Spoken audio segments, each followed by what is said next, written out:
Puro-puro muna natin to para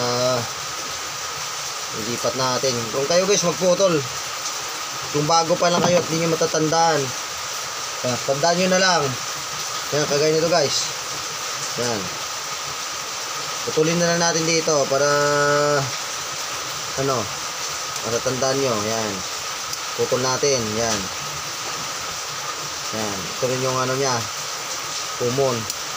Yan guys, pinutol na natin yan. Yan, hindi natin dito para matanggal natin yung mga pyesa.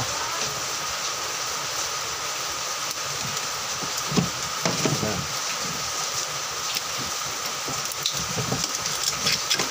Ito guys yung kapasitor nya.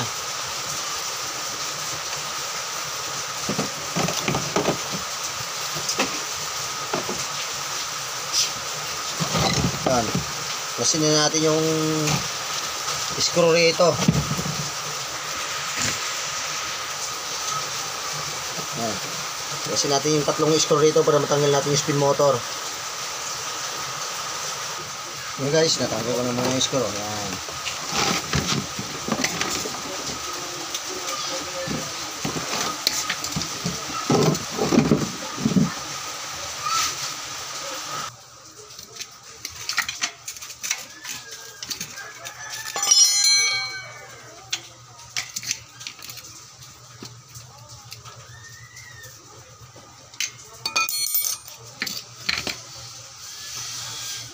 this oh, baklas.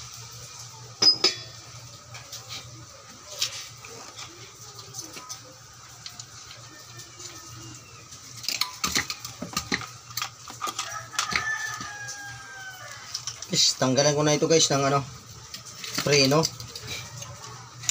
Okay lang to guys kahit walang preno yung spin motor natin.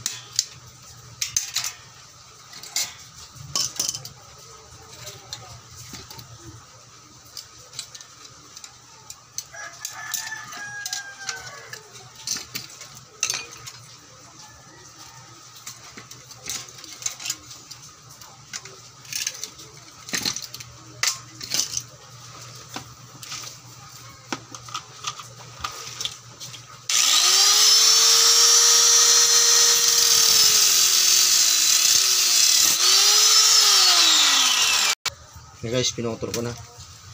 Huwag kayong mag-alala guys kahit walang preno yan. Okay lang.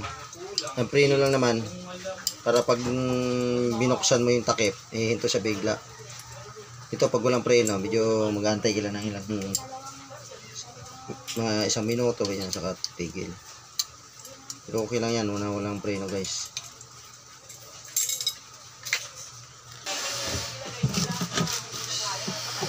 Guys, tanggalin natin yung screw rito para matanggal natin yung spin timer. Ayan. Para mailipat natin doon sa ano, sa Eureka brand. Kasi sira din ang timer noon. Ito lang gagamitin natin.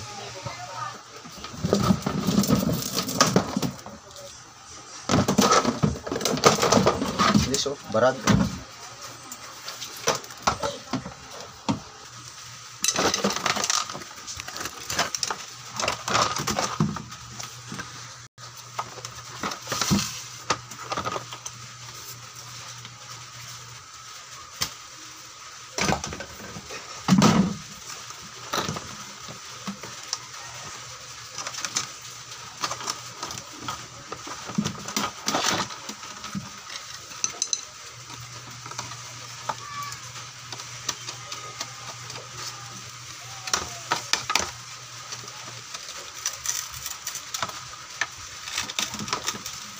Malawang na.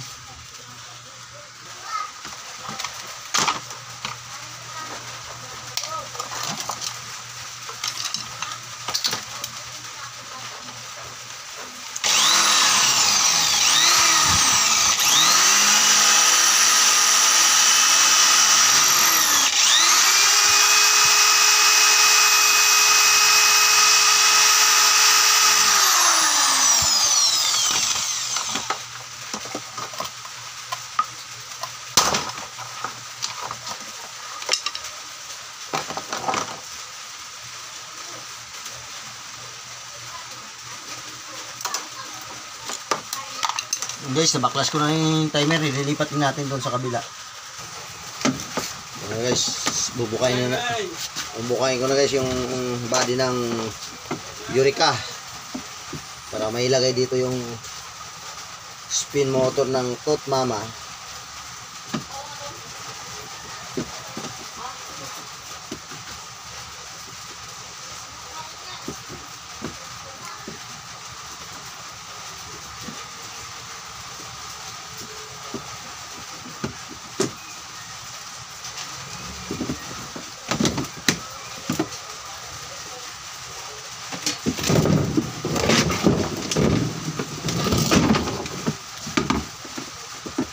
Bale ito guys, wala nang spin motor ito.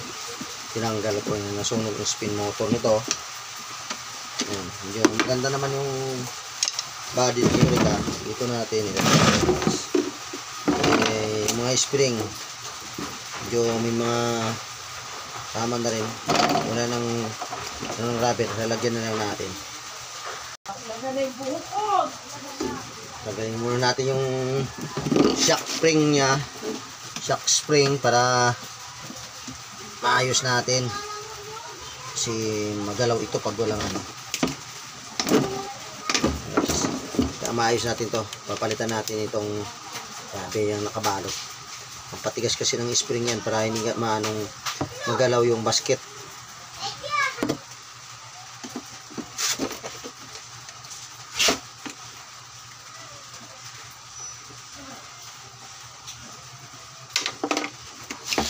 So, masira na.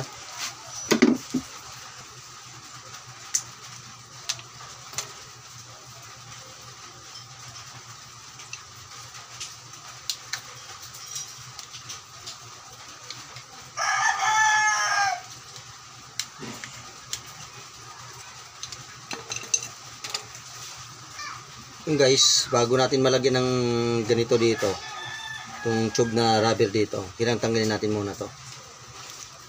Ayan guys, ano natin, yan, na matanggal itong spring.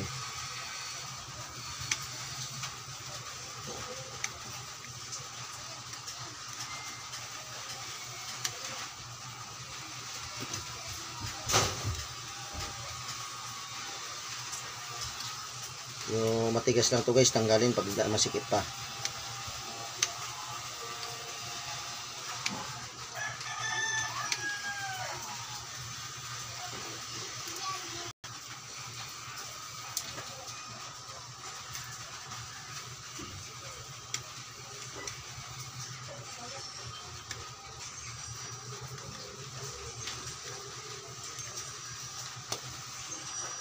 Guys, medyo natanggalan na natin lahat. Ayan. Nalagyan na natin ng ganitong tube rubber pampatigas ito sa spring, sa shock spring. Ayan guys, yan.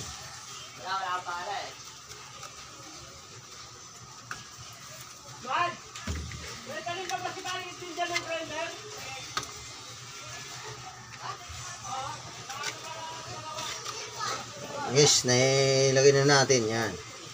Lagay ko na. Babalik na natin to. Hindi lang siya ibalik, pero pag binaklas mo, mahirap. Kaya marunong ko talaga magbaklas at may pangbaklas ka talaga. Yan guys, yan, ilagay na natin. Yan guys, para lalong tumigis pa ito, para hindi ito mababasag o mabiyak. Okay guys, anong nangyari dito? Lalagyan natin ng tape. Yan, lagyan natin ng electrical tape para lalong tumigas. At hindi agad-agad masisira, hindi agad-agad mababasag. Yan.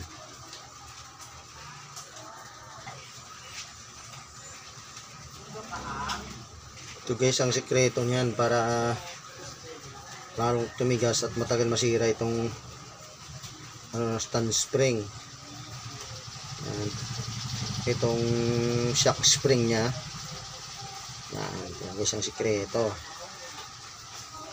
Lalagyan natin ng electrical tape para hindi agad mabasag at hindi papalo ang spin basket ng dryer. Yan na guys.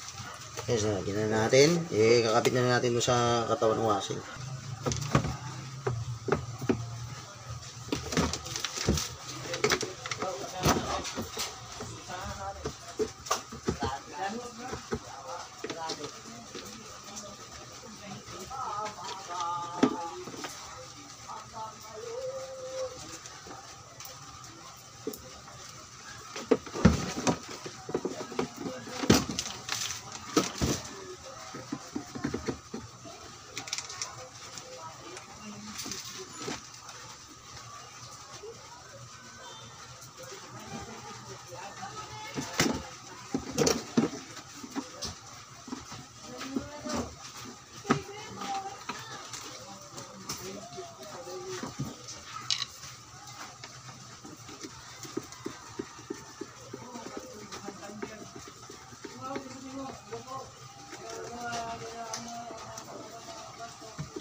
Ito guys yung running capacitor natin guys. 4.5 microfarads. At tapos ito, puputulin na natin ito guys. Yan. Ito guys yung 3 wires ng spin motor na wire. Ito guys yung orange. Dito nakakunik sa kulay orange din na wire ng running capacitor. Itong orange na wire ng spin motor, dito natin kukunik sa orange na wire ng capacitor. Ito kanina yung pinotol natin. Ito guys yung starting niya guys. Yan, starting niya. Tapos ito yung kulay puti niya na wire ng spin motor. Yan.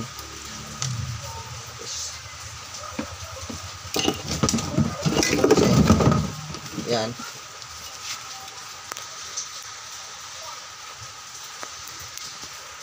Tingnan natin yung camera para makita lahat.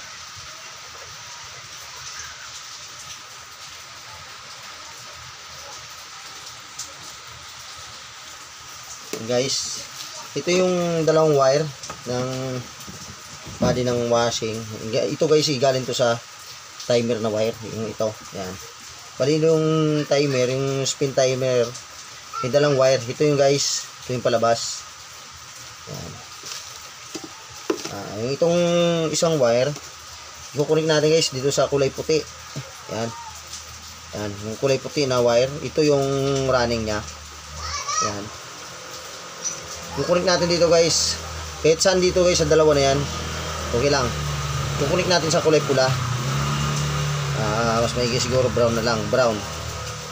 Yan guys, i-connect natin dito sa brown. Yan. Bali, dalaw na siya guys, dalawang wire.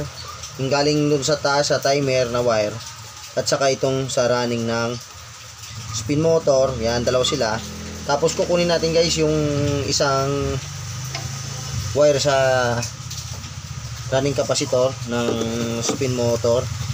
Tutulan muna natin guys yung dulo para ayan. Yan. Yan. Yan. Samahin natin sila guys na tatlo. Yan. Isang wire ng spin motor na running na wire, tapos isang wire ng running capacitor dito, tapos isang wire na galing dun sa spin timer, sa timer ng dryer. Yan guys, tatlo yun sila guys. Right. Ngayon ito na guys, papunta ito doon na sa contact point at papunta sa timer. Ito guys yung palabas naman ng wire na isa, galing din ito sa dito sa timer yung isa. Yan guys, i-connect natin naman dito guys sa line 2. Yan, dito yung guys sa plug galing dito. Yan.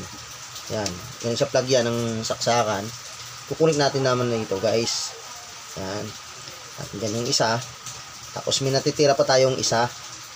Yan. Titira tayong isa. Tingnan natin para hindi sila magkatapat. Yan. Ito naman guys, galing din ito sa saksakan. Yan. Bali, dalawang wire ng saksakan. Kukunik naman natin dito guys sa kulay blue ng spin motor. Yun ang common niya. Common ng spin motor. Yan. Kukunik natin dito guys sa blue. Yan. Yan guys. So, gagawin natin ito testing. Ilayo-layo lang muna natin yung mga wire. Yan. Kung okay ba yung spin motor. Kasi okay daw to, sabi ng mayari. Nabasag lang yung basket. Yan, bumigay lang yung basket. Kali, ito guys, i-testing lang natin pero hindi pa natin napalitan ng bag ng spin timer. Kali dito pa yung spin timer nya. Hindi ko pa naikabit. Pero i-testing lang natin, ipag ano natin, rekta lang. Hindi gumagana ang ano nito, timer ng pinagsuwapan na. Subukan natin isaksak. Ang guys, hindi pa gumagana. Subukan natin pihitin kahit umiikot ba o hindi. Ayun guys, umiikot naman. Pero sira ang ano nito, hindi tumatakbo ang, hindi bumabalik ang timer nya. Ayan, kaya tuloy-tuloy lang yan. Ang guys, okay naman. Ngayon, lalagyan na natin guys ng tape. electrical tip to para safety na tayo. Okay na guys, umikot naman ang motor. Good naman ang motor. Yan, okay na yung wiring natin. Ayan na natin guys ng tape. Okay na, tapos na.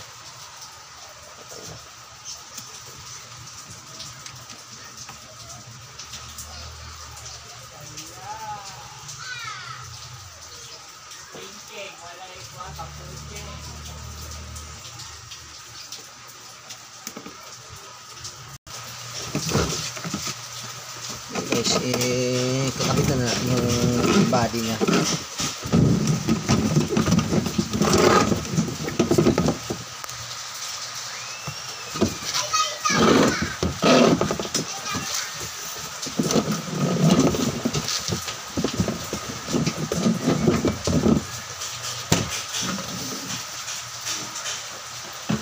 Guys, ang pinagbuo natin Tutmama at Eureka brand.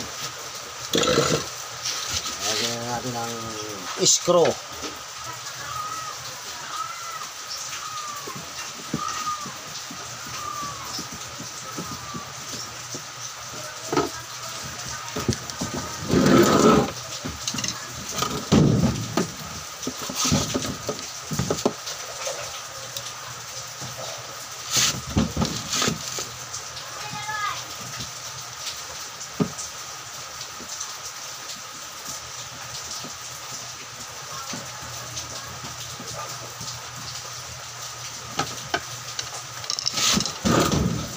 So naman tayo guys sa ano niya, basket. Kukunin naman natin yung adapter niya sa shafting ng basket.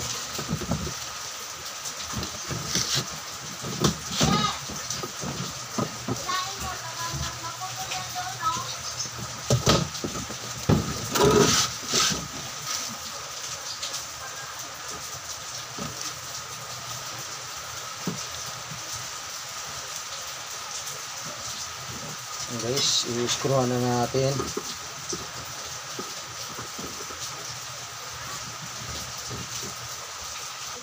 Guys, dito naman tayo sa timer ngayon. Papalitan natin yung timer. Sira ang timer nito. Yung timer ng Tutmama. Kapit natin dito sa Eureka. Eureka dryer.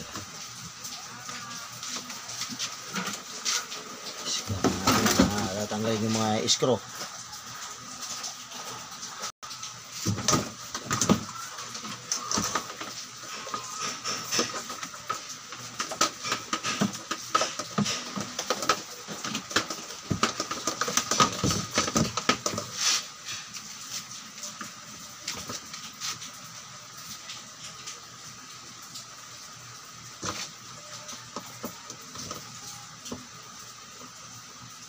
So, natin buksan to rito guys para papalitan natin ng timer.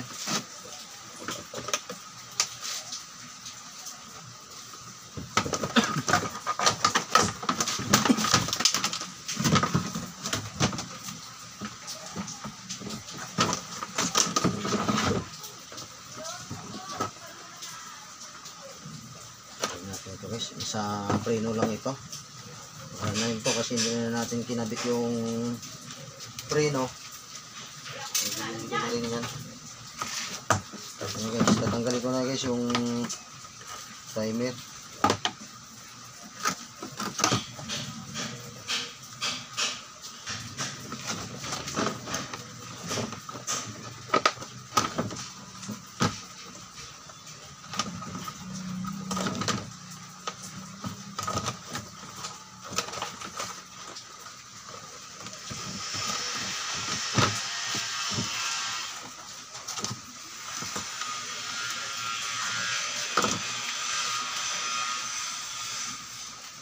Guys, putulin ko na yung wire.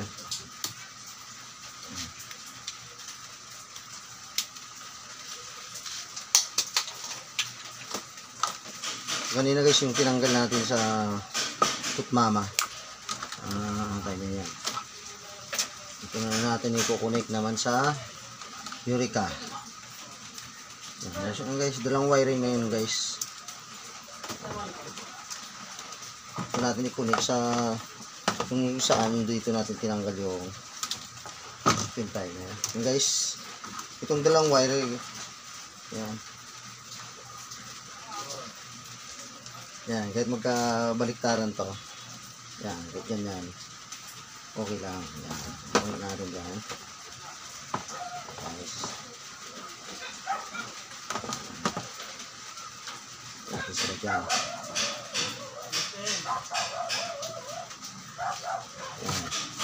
Yan. Kulit ko na. Hindi, kamera natin. Yan. Nilagyan ko na ng electrical tape. Ipan na natin yan.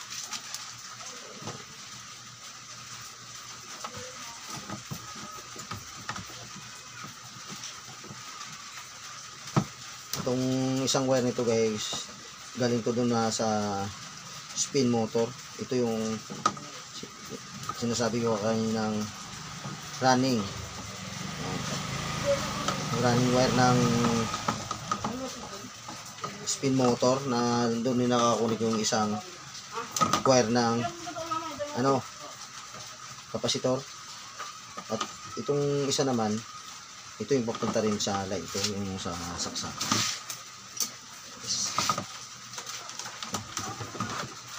Natin, hindi tayo magkamali.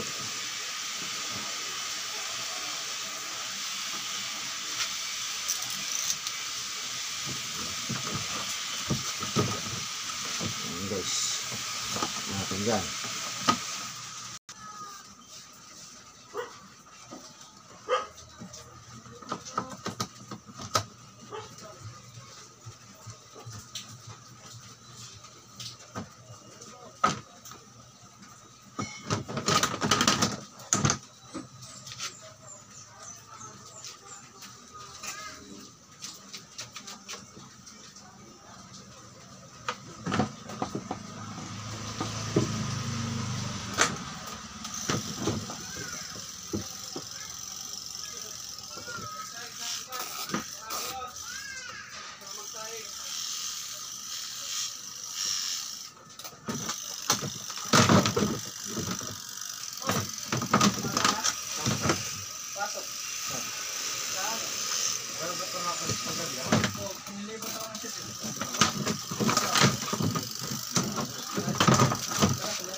Guys, kung bago ka pa lang sa aking channel at Origilio Navarro YouTube channel, paki-subscribe na lang po at share sa aking YouTube channel at Origilio Navarro YouTube channel. Malaking tulong na po sa akin ang inyong pag-subscribe. Salamat na rin po sa panonood ng aking video. Na guys, naisaksak ko na, titesting natin guys. Ayan guys, umikot. Maganda yung tunog, tahimik naman. Ayan guys, kung makikita nyo, ano, matining na at matulin. Okay na guys, salamat sa panood ng aking video.